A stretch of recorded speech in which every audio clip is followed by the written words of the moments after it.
तो एक बार फिर से आप सभी बच्चों का आपके अपने नए चैनल पे द इंडियन क्लासेस में स्वागत है।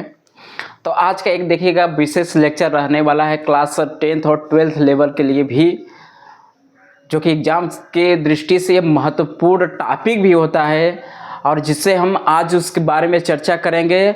और वह उस टॉपिक का नाम है त्रिकोणमिति यानी ट्रिग्नोमेट्री। अब आज हम लोग विशेष जानकारी अध्ययन करेंगे, केवल ट्रिग्नोमेट्री का परिचय आज करेंगे कि ट्रिग्नोमेट्री होता क्या है, उसके कुछ फार्मूले हैं और कुछ उसके बेसिक चीज़ें हैं और इसका उपयोग कहाँ होता है। तो देखिएगा ट्रिग्नोमेट्री जो होता है वो अब बेसिक चीज़ें आपकी है वो कि ट्रिग्नोमेट्री जो है वह गणित की वह शाखा है जिसके अंतर्गत उस त्रिभुज के कोण और उसके भुजाओं के अनुपात के बारे में हम पढ़ते हैं या उनके संबंधों के बारे में क्या करते हैं, जानकारी अध्ययन करते हैं। तो ये देखिएगा जो त्रिकोणमिति का जो उपयोग होता है वह किसी भी देखिएगा आपका जो उपयोग होता है वह भौगोलिक स्थिति में भी उसका उपयोग करते हैं। ट्रिग्नोमेट्री का किसी चीज़ की ऊंचाई और दूरी मापना है उसके लिए भी उपयोग करते हैं। घर का जो माप होता है जो जिसमें 3D डायमेंशनल होते हैं उसमें भी त्रिकोणमिति का उपयोग होता है। तो ये सब चीज़ें उनके उपयोग होता है। तो आज हम लोग एकदम बेसिक सी जानकारी उसका अध्ययन करेंगे। चलिए आज उसके एकदम जड़ यानी ट्रिग्नोमेट्री त्रिकोणमिति के जड़ तक हम आज पहुँचते हैं, एकदम बेसिक सी जानकारी इसके अध्ययन करते हैं। त्रिकोणमिति यानी तीन कोणों की परिमिति को हम लोग त्रिकोणमिति कहते हैं। जैसे मान लेते हैं त्रिकोणमिति हो गया, एक क्या हो गया, ट्रिंगल हो गया, त्रिभुज हो गया, ठीक। अब ये त्रिभुज होता है तो ये देखिएगा ट्रिग्नोमेट्रिक बेसिक चीजें समकोण त्रिभुज पे ही ज़्यादातर क्या अप्लाई होता है, ये बात ध्यान रखिएगा। त्रिकोणमिति ज़्यादातर के क्या होता है, समकोण त्रिभुज पे ही अप्लाई होता है। अगर मान लेते हैं इसको,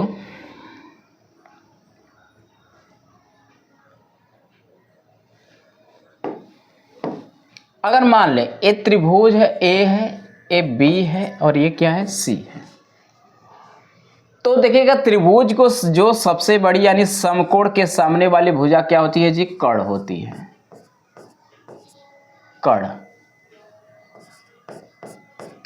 और जो परपेंडिकुलर होता है उसको लंब कहते हैं बेसिकली, और जो नीचे होता है उसको आधार कहते हैं। बस इतनी बेसिक जानकारी है, लेकिन हम लंब और आधार को डिसाइड नहीं कर सकते हैं। लंब और आधार डिसाइड होता है उनके कोण पे। अगर हम जो ए वाला कोण लेंगे, अगर कोण सी की बात करेंगे तो जो कोण लेंगे उसके सामने जो भुजा पड़ेगी उसको लंब कहते हैं और जो बचेगा वो आपका नीचे क्या होगा, आधार हो जाएगा, ठीक। और हम तो जानते हैं कि समकोण यानी 90 अंश के सामने वाली भुजा तो फिक्स कर्ण हो गई और ये जो त्रिभुज की सबसे बड़ी भुजा होती है कर्ण होती है। अब हम क्या करेंगे, अगर एंगल ए लेते हैं तो इसके सामने वाली भुजा लंब हो गई और जो बचा वो आधार हो गया। अगर मान लीजिए ए एंगल लेते हैं तो इसके सामने वाले ये भुजा पड़ेगी तो इस एंगल के लिए ए वाला लंब हो जाएगा और ये क्या हो जाएगी, आधार। और कर्ण दोनों के लिए क्या होता है, सेम होता है। चलिए इतना तो जानकारी हो गई त्रिभुज के बारे में। अब अगर ये तीनों भुजाओं में एक रिलेशन होता है, एक संबंध होता है, उस संबंध को एक गणितज्ञ थे पाइथागोरियस, उन्होंने इस संबंध को स्थापित किया था और उन्होंने अपने इस नाम पे ही इसको पाइथागोरियस प्रमेय नाम दे दिया गया, जिसको बोलते हैं पाइथागोरियस प्रमेय।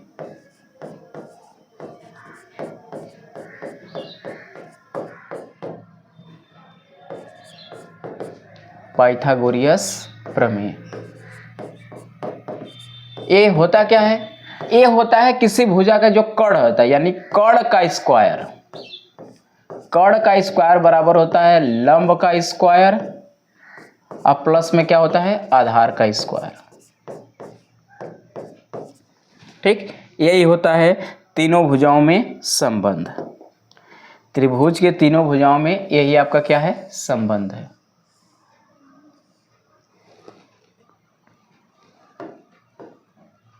ठीक। तो तीनों भुजाओं में संबंध हो गया। और हम जानते हैं कि त्रिकोणमिति में कितने फलन होते हैं? 6 फलन होते हैं। और 6 फलन कौन कौन से होते हैं? देखिए क्या होता है। अगर मान लेते हैं ये होता है साइन, कॉस, टेन, कॉट, सेक और कोसेक, ये 6 फलन होते हैं। इसमें 6 फलन होते हैं। त्रिकोणमिति में अगर भुजाओं के संबंधों को स्थापित करने के लिए हमारे पास त्रिकोणमिति के 6 फलन हैं। साइन, कॉस, टेन, कॉट, सेक और कोसेक होता है। अब इसमें अगर उनके भुजाओं में इनका अनुपात देखा जाए तो साइन थीटा, अगर मान लीजिए कोण को अगर थीटा मान लेते हैं, अगर इसको हम थीटा मान लेते हैं तो सब में थीटा कर लीजिए। और ये जानकारी लेने से पहले हमें इनके व्युत्क्रम यानी इनवर्स के बारे में पढ़ना होगा। तो हम जानते हैं कि अगर ये साइन थीटा का अगर व्युत्क्रम करना है, अगर व्युत्क्रम उल्टा व्युत्क्रम, तो उल्टा अगर हमें पढ़ना है तो हम जानते हैं कि साइन जो थीटा होता है इसका व्युत्क्रम होता है 1 में कोसेक थीटा। एकदम बेसिक जानकारी से हम स्टार्ट करते हैं। सभी लोग वीडियो को अंत तक देखिएगा, एकदम ना स्किप कीजिएगा, ना ही अपने ध्यान को इधर उधर बटाइएगा। आज अब ट्रिग्नोमेट्री का एकदम बेस देते हैं आपको, और ये बेस आपको 9, 10, 11, 12 आप आगे जब भी BSc MSc करेंगे तो यही बेसिस पे आपका सभी चीज़ें चलेंगी। तो बस पहले जड़ को मजबूत करिए। तो पता है किसी पेड़ को जब हरा भरा रखना है तो पानी अगर उसके टहनियों पर, पत्तियों पर दे के चले जाएंगे तो महीना 2 महीना में वो पेड़ क्या हो जाएगा? सूख जाएगा। तो पानी हमें कहाँ देना? उसके जड़ में। अगर हम पत्ती पे न देगा, अगर डेली उसके जड़ पर पानी देंगे तो हमें सदैव वो क्या करेगा? हरियाली देता रहेगा, हरा भरा ऑक्सीजन और फल और छाया देता रहेगा। और ये तभी होगा जब हम पानी उसके कहाँ देंगे? जड़ में। तो ट्रिग्नोमेट्री का देखिए एक जड़ है ये। जब तक आप जड़ों के बारे में जानकारी नहीं रखेंगे तब तक आप किसी भी पेड़ की सुरक्षा नहीं कर सकते हैं। तो चलिए आज हम ट्रिग्नोमेट्री का जड़ पढ़ रहे हैं। ध्यान से, बेसिक्स है, एकदम अच्छे से तरीके से और एकदम उद्देश्यपूर्ण पढ़ाई करिएगा। साइन थीटा का अपोजिट होता है और इसी तरह हो जाएगा कॉस थीटा का होता है 1 में सेक थीटा, और टेन का जो उल्टा होता है वह होता है 1 में कॉट। अब जानते हैं ये तीनों को व्युत्क्रम दूसरा होता है। अगर मान लीजिए यहाँ से हमें निकालना है कॉट का, तो कॉट यहाँ जाएगा तो टेन बटा में चला जाएगा, तो कॉट थीटा बराबर क्या हो जाएगा? 1 में टेन थीटा। उसी तरह अगर हमें यहाँ से सेक निकालना तो सेक यहाँ जाएगा, कॉस चला जाएगा नीचे, तो सेक थीटा बराबर क्या हो जाएगा जी? 1 में टेन थीटा। उसी तरह अगर हम यहाँ से कोसेक निकाले तो कोसेक बराबर क्या होता है जी? कोसेक थीटा बराबर 1 में साइन थीटा हो जाएगा। ये होता है इसके व्युत्क्रम उल्टा। यानी अगर इस त्रिकोणमिति में अगर सवाले को आपको जड़ पकड़ बनाना है तो इसके बेसिक चीज़ों की जानकारी आपको अति आवश्यक है। जब तक इसकी जानकारी आपको नहीं होगी तब तक आप ट्रिग्नोमेट्री के क्वेश्चनों को सरलतम पूर्ण आसानी से नहीं कर सकते हैं, क्योंकि इसके सवालों में स्टेप बाय हर स्टेप पे फार्मूले लगते हैं और इसमें इतने फार्मूले हैं आपको रटना मुश्किल हो जाएगा। तो वो कुछ चीज़ें होती है ट्रिकली, कुछ होता है माइंडली। आप इसको क्या करिए? अंडरस्टूड करिए, समझिए कि यह किस तरह से है। और ज़्यादा रटने के चक्कर में पड़ेंगे तो कितना चीज़ रटेंगे? इतिहास रटेंगे, भूगोल रटेंगे, गणित रटेंगे, हिंदी, इंग्लिश, क्या क्या रटेंगे। तो रटना एक पढ़ाई का एक मात्र विकल्प नहीं है। आप अपने समझ से, अपने तर्क संगत से किसी चीज़ को सीखने की ज़रूरत है आपको। तो अब यहाँ से अगर हम 3 याद करते हैं तो त्रिकोणमिति में 3 फार्मूले से ही बहुत सारे फार्मूले बन जाएंगे। जैसे 3 है तो उसी का अपोजिट करिए, 3 को आएगा। तो ये होता है व्युत्क्रम, यानी उल्टा इसका होता है।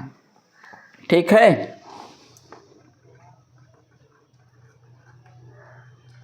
व्युत्क्रम।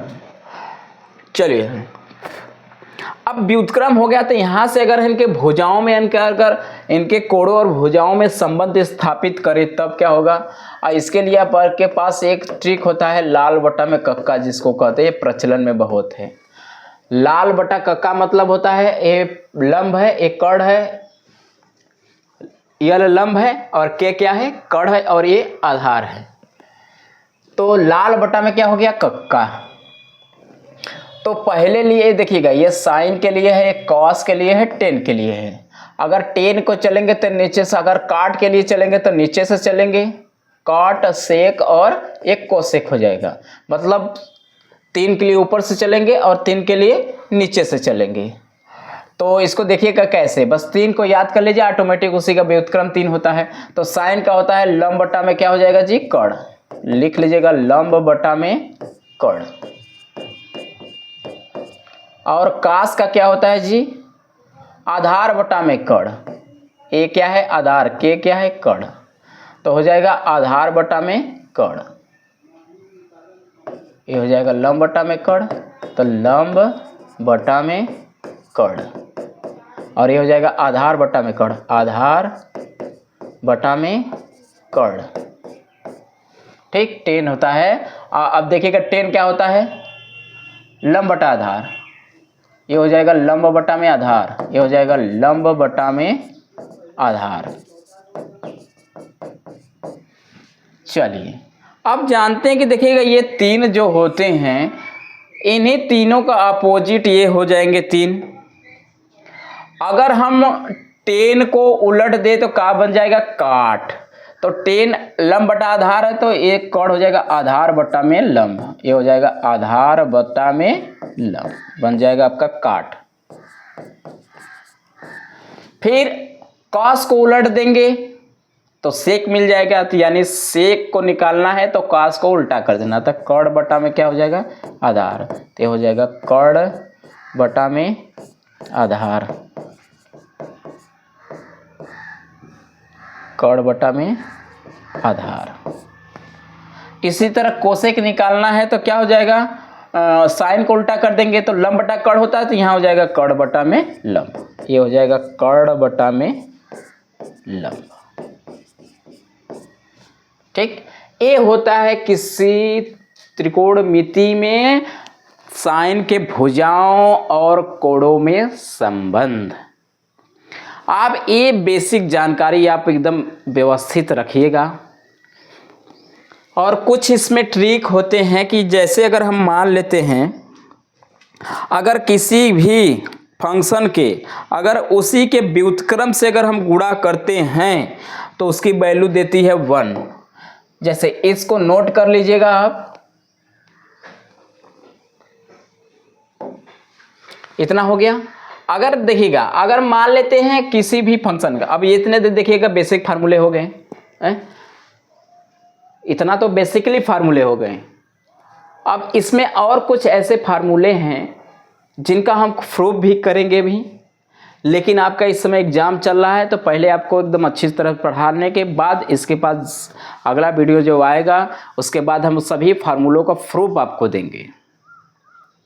तब तक के लिए आप इसको समझते रहिए। अब देखिए इसमें होता क्या है।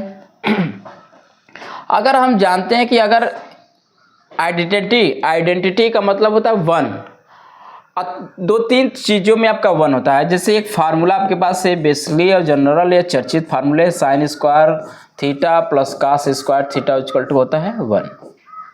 तो अगर ये फार्मूला आपको याद है तो इससे कम से कम 3-4 फार्मूले आप उत्पन्न कर सकते हैं। यहाँ से साइन स्क्वायर थीटा है तो उसको उधर भेज के साइन स्क्वायर थीटा का कास के पदों में लिख सकते हैं 1 माइनस कास स्क्वायर थीटा। अगर कास स्क्वायर थीटा की वैल्यू चाहिए साइन के पदों में तो साइन को उधर ले जाएंगे तो माइनस हो जाएगा, तो cos square theta equal to क्या हो जाएगा 1 माइनस साइन स्क्वायर थीटा। चलिए तो निकाल लीजिए। देखिए अगर मान लीजिए ऐसे साइन स्क्वायर थीटा बराबर क्या होता है, इधर जाके हो जाएगा 1 और माइनस में कॉस स्क्वायर थीटा। तो यहां से अगर केवल साइन थीटा चाहिए तब ए स्क्वायर इधर जाके इसको क्या कर देगा, अंडर रूट में कर देगा।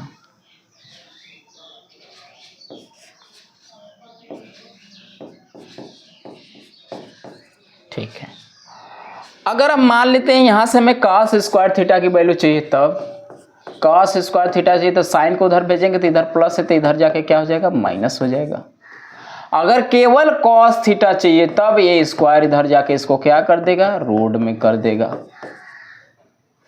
तो कितने फार्मूले हो गए, 1 2 3 4 5। देखिए अगर एक फार्मूला आपको याद है तो इस तरह के हम 5 फार्मूले बना दिए। अब क्या करना है, इसमें आइडेंटिटी का एक और है, और हम जानते हैं कि देखिएगा अगर साइन थीटा और उसके व्युत्क्रम जो फंक्शन ले रहे हैं उसी का व्युत्क्रम साइन का अगर कोसेक के साथ अगर मल्टीप्लाई करते हैं तो इसकी वैल्यू होती है 1। कैसे होती है ये देखिए, हम साइन को क्या लिख सकते हैं, इसको 1 बाई में कोसेक को लिख सकते हैं 1/1 में साइन लिख सकते हैं साइन थीटा। ठीक, साइन से साइन कैंसिल हो गया तो क्या बचा, 1। यानी इस तरह हम किसी भी फंक्शन और उसके व्युत्क्रम का जो गुणनफल करते हैं तो वह 1 के बराबर होता है। तो इसी तरह जितने भी होंगे, जैसे साइन का कोसेक हो गया और टेन काट हो गया, इसकी भी वैल्यू 1 होगी, और कास का सेक के साथ करेंगे तो ये भी वैल्यू क्या होगी, 1 दे देगी। ठीक है, ये सब फार्मूले आपके बहुत ही सटीक फार्मूले हैं, इसको याद करना उतना कठिन नहीं होता है, बस आपको बस ध्यान देने की बात होती है। आप ध्यान देंगे तो सब फार्मूले बहुत ज़्यादा कठिन पूर्वक नहीं रहते इसमें। ट्रिग्नोमेट्री पे ट्रिग्नोमेट्री एक आसान से बहुत ही आसान चैप्टर है, अगर आप उसको अच्छे से उसका बेस पकड़ लिए। अगर बेस नहीं पकड़ेंगे तो आप कुछ भी नहीं कर सकते। ट्रिग्नोमेट्री में सबसे हार्ड विषय हो जाएगा, और सबको ये ट्रिग्नोमेट्री बहुत कठिनाईपूर्ण लगता है। तो ये बेसिक चीज़ें होती है, जानकारी होती है, इसको याद कर लीजिए। तो वो बस आज बेसिकली चीज़ें यहीं रखते हैं, फिर आगे बढ़ते हैं कुछ और टॉपिक पे। पहले तो यहाँ पे इतनी यादें कर लीजिएगा ये सब चीज़ें, और इसके बाद एक ट्रिक बता रहे हैं जो कोण के बारे में है।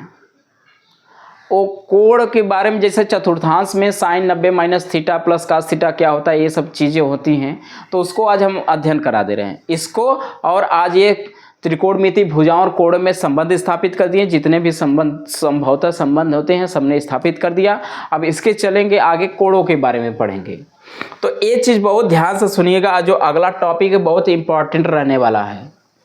चलिए इसको नोट कर लीजिए, चलते अगले कुछ टॉपिक पे। चलिए तो अगला टॉपिक है आपका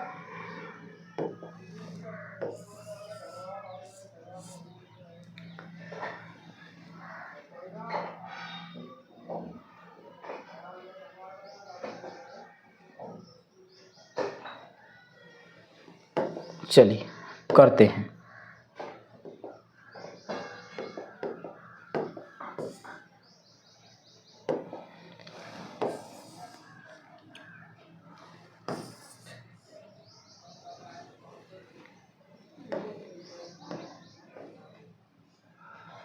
चलिए ध्यान से देखिएगा इसको। आपके एक सर्कल है, सर्कल को 2 कोऑर्डिनेट, इसको 4 भागों में बोलते हैं। अगर मान लेते हैं इसको एक्स एक्सिस मान सकते हैं और ये वाई है, और इसमें देखते हैं कि ये हम जो चलते हैं क्लॉक वाइज चलते हैं इसमें। अगर क्लॉक वाइज मतलब घड़ी के चलने के सुइयों के विपरीत दिशा में। ये ऐसा क्यों कर रहे हैं, क्योंकि हम इसमें चतुर्थांश मानते हैं, और ये आपका जो ओरिजिन होता है 0 है, और इधर चलते हैं कि इसको फर्स्ट कोऑर्डिनेट पढ़ते हैं, इसको सेकेंड कोऑर्डिनेट, और इसको थर्ड कोऑर्डिनेट, और इसको क्या कहते हैं, फोर्थ। तो चतुर्थांश ये हो गया थर्ड चतुर्थांश। ठीक, अब जानते हैं कि जो चतुर्थांश होता है वो पहले वाले में देखिएगा, यहाँ से 0 डिग्री से स्टार्ट होगा, परपेंडिकुलर जाएगा तो 90 अंश होगा, और ए स्ट्रेट लाइन हो जाएगा तो 180 हो जाएगा, और 2/3 होगा तो 170 डिग्री होगा। कंप्लीट एंगल कितना हो जाएगा जी, 360 डिग्री। देखिएगा इसको हम ये बता रहे हैं किसी भी चीज़ों के कोणों के बारे में जानकारी के लिए। और इसको आप याद कर लेते हैं तो 36 से 40 फार्मूले आपको इसमें याद हो सकते हैं। अगर इसको बेसिकली चीज़ें जानकारी ले लिए तो इसमें से 36 से 40 क्वेश्चन आपको याद हो जाएंगे। देखिए कैसे हम आपको बढ़िया से आज बताते हैं। और हम लोग जानते हैं कि ये जो फर्स्ट चतुर्थांश होता है इसमें जितने भी आपके आल फंक्शन होते हैं, जितने भी आपके फलन होते हैं त्रिकोणमिति के 6 फलन जो होते हैं प्रथम चतुर्थांश में आपके प्लस होते हैं। अब ये प्लस क्यों होते हैं ये आपको एक विशेष लेक्चर में बता दिया जाएगा फार्मूलों को प्रूव कराते समय। आज के लिए बस इतनी बेसिक जो मेन मुद्दे हैं इसके उसको हम बताते हैं। तो इसमें जो फर्स्ट कोऑर्डिनेट होता है उसमें आपके जितने भी फंक्शन होते हैं ऑल पॉजिटिव होते हैं। और इस सेकेंड वाले में साइन, अब देखिएगा जो फंक्शन रहेगा उसी का व्युत्क्रम भी लेंगे। साइन का होता है कोसेक, ये दोनों ऑल पॉजिटिव होंगे। अदरवाइज जो इसमें फलन बचेंगे फंक्शन वो आपके क्या होंगे, माइनस होंगे। इसी तरह इसमें टेन का अपोजिट जो होता है कॉट, ये दोनों आपके क्या होंगे प्लस, अदरवाइज जो बचेंगे वो माइनस हो जाएंगे। इसी तरह इसमें कॉस का अपोजिट होता है सेक, ये दोनों प्लस होंगे अदरवाइज क्या होंगे माइनस होंगे। ठीक है, ये ध्यान से रखिएगा। अब इस चीज को हम क्यों सीख रहे हैं, बस थोड़े सा सब्र रखिए, उसके आगे हम बता रहे हैं इसको हम ये क्यों सीखते हैं और ये जरूरी क्यों है। सबसे मोस्ट टॉपिक ये आपका है ट्रिग्नोमेट्री का। तो देखिएगा हम लोग क्या करेंगे, इसमें हमारे पास 4 वैल्यू मिलते हैं, जैसे 90, 180, 270 और 360, ये है ना। अब ये क्या करना है, अब इसमें देखिएगा 4 फंक्शन मिलते हैं, जैसे कि 90, 180, 270, 360 है। इसमें हमें क्या करना है, चारों में कुछ सेट करना होता है। जैसे अगर हम मान लें कि अगर कोई पूछ दे, आप देखिएगा अपने सवाल के उद्देश्य से इनको विषम संख्या मानेंगे, ऑड नंबर विषम संख्या, और इन दोनों को हम मानेंगे सम संख्या इवन नंबर। और क्यों मानेंगे देखिए कैसे। और जैसे अगर मान ले पूछ दे साइन 90 प्लस थीटा बराबर हम क्या लिख सकते हैं, साइन 90 प्लस थीटा बराबर हम क्या लिख सकते हैं। तो साइन 90 प्लस थीटा बराबर देखिएगा हम ये क्यों माने हैं, क्योंकि अगर ये विषम संख्या, अगर हमारा यहाँ कोई विषम संख्या रहेगा तो ये जो हमारा फलन होगा वो चेंज हो जाएगा। और चेंज किस में होगा, ये अपने व्युत्क्रम में इसको मत चेंज कर दीजिएगा, नहीं कि इसको चेंज करके इसके व्युत्क्रम में चेंज कर दें। जैसे देखिएगा हमारे पास 6 फलन होते हैं ना, साइन हो गया, साइन हो गया, कॉस हो गया, टेन हो गया, कॉट हो गया, सेक हो गया और कोसेक हो गया। तो ये जो हमारा जो फलन यहाँ पर विषम नंबर होगा ये चेंज होगा अपने पड़ोसी वाले में। तो साइन कास में चेंज होगा, कास साइन में होगा, टेन काट में होगा, काट टेन में होगा, सेक कोसेक में होगा, कोसेक सेक में। कुछ बच्चे इसके व्युत्क्रम में इसको चेंज कर देते हैं, तो ये आप गलती मत करिएगा। जब भी इसके फलन को हमको चेंज करना होता है उसके पड़ोसी वाले में चेंज करेंगे। अगर यहाँ पर विषम नंबर आता है तो ये हमारा जो फलन होगा तुरंत ये फंक्शन चेंज होके अपने पड़ोसी वाले में चेंज हो जाएगा। तो यहाँ पर सबसे पहला अगर इसको चेंज करना होता है तो हम यहाँ देखते हैं।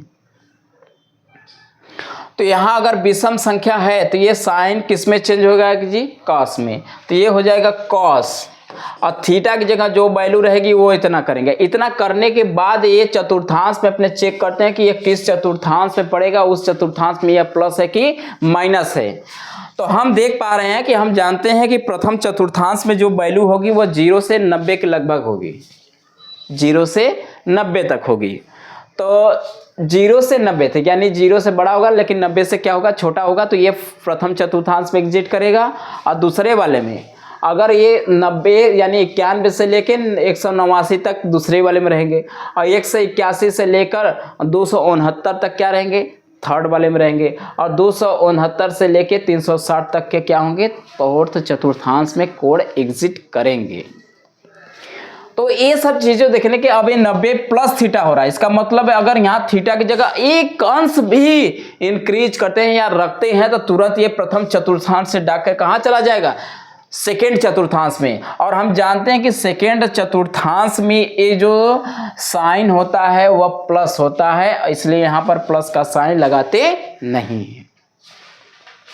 दूसरी तरह देखिएगा, अगर मान लेते हैं अगर 10 180 अब प्लस में थीटा ले लेते हैं तो 180 सम संख्या है, तो सम संख्या पर हमारा ये फलन नो चेंज, तो 10 का 10 रहेगा, थीटा की जगह जो वैल्यू रहेगी उसको रख देंगे। ठीक, इतना करने के बाद जो हमारा ये फंक्शन है ट्रिग्नोमेट्री 10 है, वो देखेंगे कि ये किस चतुर्थांश में पड़ रहा है, उस चतुर्थांश में वो फंक्शन प्लस है कि माइनस है। तो देखिएगा अगर 10 180 में प्लस हो रहा है, यानी हम जानते हैं कि 180 तो सेकंड में अगर प्लस हो रहा है, अगर थीटा की जगह एक अंश भी इंक्रीज करते हैं तो ये थर्ड वाले चतुर्थांश में चला जाएगा, और थर्ड वाले चतुर्थांश में 10 भी क्या होता है, प्लस होता है, और काट भी प्लस होता है, इसलिए अर्थात ये प्लस हो जाएगा। और प्लस लिखते नहीं है। अगर मान लेते हैं इसी जगह अगर हम साइन न लेकर हम कास ले लेते, अरे प्लस लेके न ले लें, क्या माइनस ले लें, तो माइनस ले लेंगे तो 180 में से माइनस हो रहा है, इसका मतलब ये सेकेंड कोऑर्डिनेट में रहेगा, और सेकेंड कोऑर्डिनेट में आपका 10 क्या होता है, माइनस होता है, क्योंकि उसमें केवल साइन और कोसेक प्लस होते हैं, अर्थात दूसरे वाले में 10 क्या होगा, माइनस होगा, इसलिए यहाँ पर हम किसका साइन लगा देंगे, माइनस का लगा देंगे। तो इस तरह आप क्या करेंगे, किसी भी कोड को चेंज कर सकते हैं।